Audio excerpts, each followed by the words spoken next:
Director Wray. Last year, you might recall, sir, our exchange regarding the FBI's involvement on January 6th and prior. I'm happy to jog your memory to quote, according to the record, I asked you, did you have confidential human sources dressed as Trump supporters positioned inside the Capitol on January 6th prior to the doors being opened? You responded, I quote, again, I have to be very careful of what I say. To which I said, it should be a no. Can you not tell the American people no? We did not have confidential human sources dressed as Trump supporters positioned inside the Capitol on January 6th. A year has passed.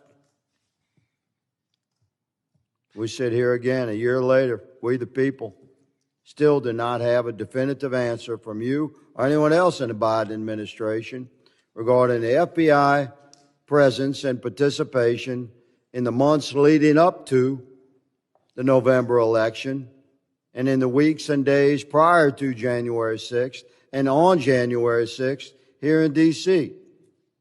We can't get a straight answer, although we have a tremendous amount of evidence harvested and reviewed over the course of the last year, which you will see.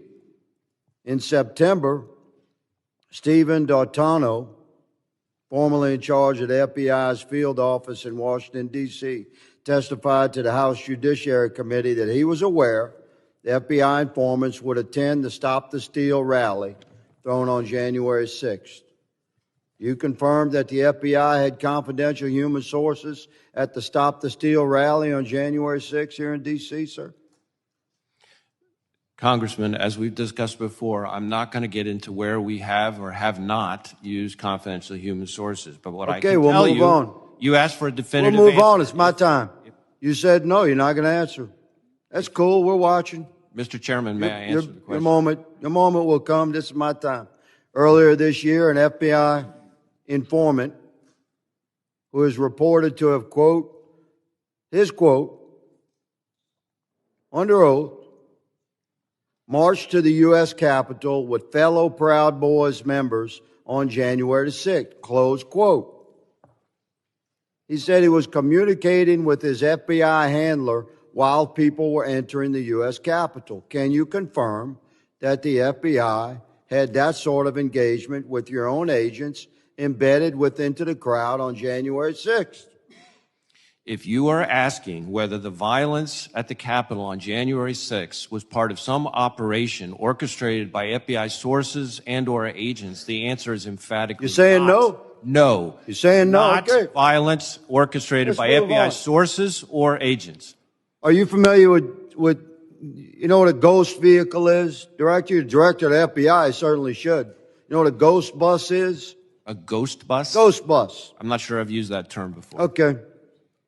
Well, it's pretty common in law enforcement. It's a vehicle that's used for secret purposes. It's painted over.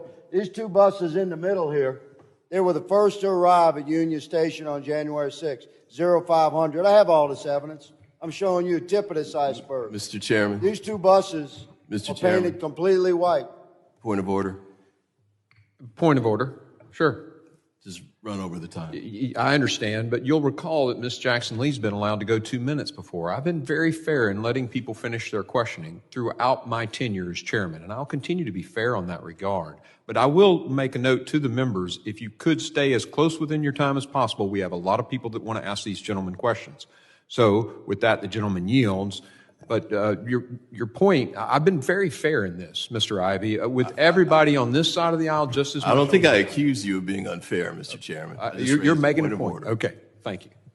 I now recognize Mr. May I Wray. close this statement, Mr. No, Chairman? I think your time is expired, Mr. I note that other members across the aisle have been granted time, and I object to my question being closed.